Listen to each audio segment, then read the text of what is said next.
bolehkah mendoifkan hadis Sahih Al-Bukhari Muslim, sebagaimana yang dilakukan oleh junjungan Wahabi, yaitu Al-Albani? Kontroversi Nasiruddin Al-Albani memang tak pernah berhenti diulas. Langkahnya yang gemar mengkritik dan mendoifkan hadis Sahih Al-Bukhari dan Sahih Muslim selalu menimbulkan hujatan dari para ulama. Bila kitab Sahih Al-Bukhari sebagai kitab kumpulan hadis sahih yang terbaik saja, Al-Albani meragukan kesohihannya, apalagi kitab-kitab kumpulan hadis lainnya. Mari kita meneliti kembali, bolehkah ulama kontemporer sebagaimana Al-Albani berijtihad mendoifkan dan mensohikan hadis tanpa merujuk kepada pendapat ulama hadis terdahulu? Dalam ranah ini ada dua pendapat terkuat, yaitu: pertama, pintu penelitian atau ijtihad telah ditutup dan kita hanya boleh mengambil pendapat ulama terdahulu sebagai rujukan dalam menilai riwayat hadis. Pendapat ini diutarakan oleh Imam Ibnu Shalah, seorang tokoh besar ulama hadis dari abad ke-6 Hijriah. Pendapat itu beliau pegang karena alasan menurunnya kualitas para pelajar ilmu hadis di masanya dalam segi hafalan, keahlian, serta ketelitian dalam menilai derajat hadis. Beliau mengatakan, ketika kita menemukan sebuah hadis dalam nukilan-nukilan kitab dengan sanad yang berderajat sahih, tetapi kita tidak menemukan hadis serupa dalam Sahih Al-Bukhari dan Sahih Muslim, kita juga tidak menemukan penilaian hadis tersebut dari para ulama besar ilmu hadis yang masyhur,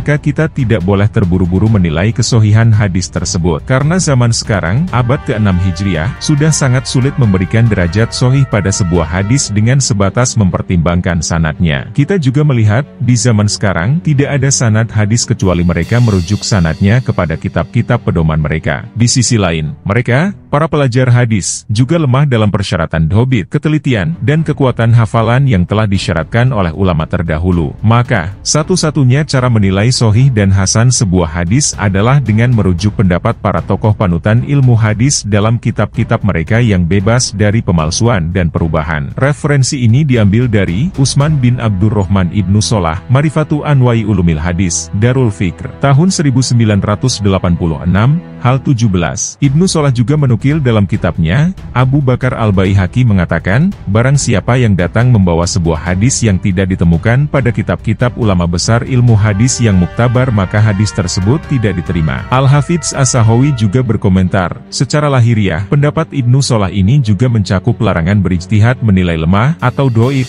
sebuah hadis. Mungkin saja Ibnu Shalah berpendapat demikian agar oknum yang mengaku ulama tanpa landasan ilmu tidak ikut campur dalam ilmu ini, yaitu ilmu hadis. Referensi diambil dari Al-Hafidz Muhammad As-Sakhawi, Fathul Mughis, Kairo, Maktabah As-Sunnah, 2003, volume 1 halaman 65. Kedua, pintu penelitian hadis masih terbuka lebar sepanjang zaman. Akan tetapi, hanya boleh dilakukan oleh ulama yang memiliki kapasitas keilmuan mumpuni dalam ilmu hadis. Pendapat ini diutarakan oleh Syekh Yahya bin Syaraf An-Nawawi. Barang siapa di zaman sekarang menemukan sebuah hadis yang sahih sanadnya dalam sebuah kitab atau dalam sebuah jilid kitab tertentu yang tidak disahihkan oleh para pakar ulama hadis yang dijadikan rujukan, menurut Syekh Taqiyuddin, kita tidak boleh mensohikan hadits tersebut karena lemahnya kemampuan penduduk zaman sekarang. Sedangkan menurutku, An-Nawawi, yang paling tepat adalah diperbolehkan mensohikan hadis tersebut bagi orang yang mampu dan kuat keilmuannya dalam ilmu hadis. Referensi ini diambil dari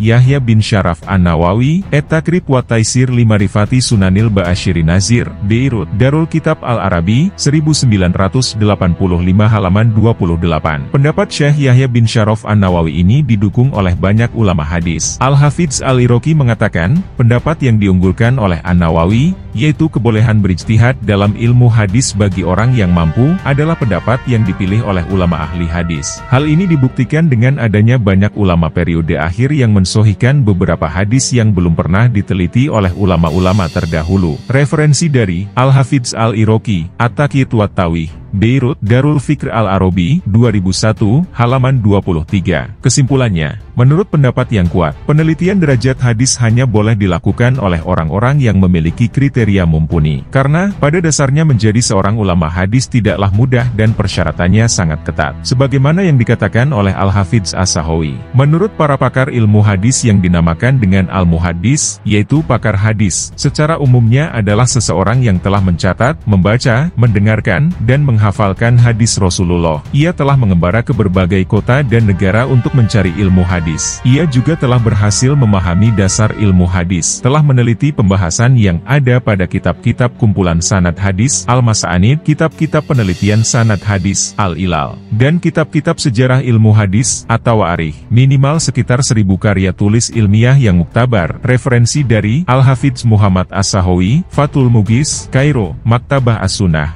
2003, volume 1 halaman 68. Oleh karena itu, tokoh seperti Nasiruddin Al-Albani tidaklah tepat dijadikan figur dalam studi kritik hadis. Hal ini dikarenakan rekam jejak keilmuan beliau yang tidak diakui oleh mayoritas ulama hadis. Ingat, rekam jejak keilmuan beliau yang tidak diakui oleh mayoritas ulama hadis. Dr. Rifat Fauzi Abdul Muthalib selaku ulama ahli hadis berpengaruh di negara Mesir mengatakan, menukil pendapat dan pemikiran Nasiruddin Al-Albani adalah aib dan kesalahan besar bagi seorang pelajar ilmu hadis. Hal ini dikarenakan ia lebih memilih pendapat seorang tokoh, Nasiruddin Al-Albani, yang tidak memiliki kapasitas dalam ilmu hadis dan meninggalkan pendapat para ulama terdahulu yang diakui keilmuannya. Dari paparan di atas, harusnya sudah bisa Anda simpulkan bahwa menjadi ahli hadis itu tidaklah mudah, apalagi mengkritik hadis dalam kitab Sahih Bukhari yang sudah lebih dari 1000 tahun dan disepakati para ulama dari mulai ulama salaf sampai ulama kholaf mengakui kesohihan hadis Imam Bukhari dan Muslim. Sementara dengan mudahnya Al-Albani junjungan Ustadz Wahabi mendoifkannya. Menurut kami ini adalah sebuah keteledoran yang sangat